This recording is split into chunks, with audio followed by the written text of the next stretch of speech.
Diary of a Fire Swallower. I was at Loch Muine.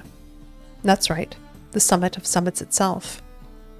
We'd gone there, my troopmates and I, knowing there'd be a meeting of the mighty in the ruins.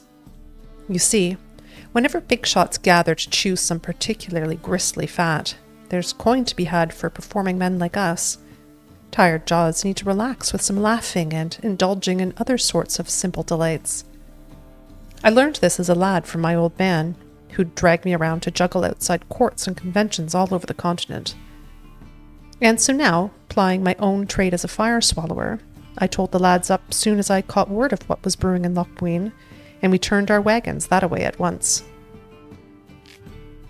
I'm not much one for politics, but I couldn't help but listen to some of it this time.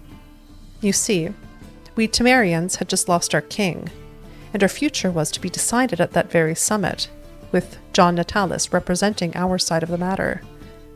Radovid was there, too, a young pup then, though emanating strength like a grey-haired alpha wolf. It seemed this wolf was licking his chops over Temeria like it was a ripe bit of carrion. The rest was dull, a lot of talk about the uprising in Aedirn and its leader, Saskia, who they called the Virgin, though I never got the chance to check personally whether that was accurate. The Nilfgaardians had a delegate, some Shylard fellow, and mages were there, talking about restoring the Conclave and Supreme Council of Sorcerers. I didn't listen to much of that. My eyes were glued to the unusually large number of armed troops present at these peaceful talks. Steel-plated grunts clenched pointy weapons and paced the ruins' courtyards everywhere you looked.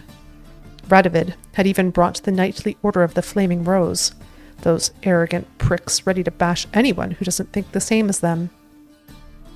Though the coin was coming in amply, we didn't wait around to see how things would develop, just loaded our stuff onto our wagon and left at a trot. As we mounted the pass, we looked back to see pillars of smoke, black as pitch, rising above Loch Muine.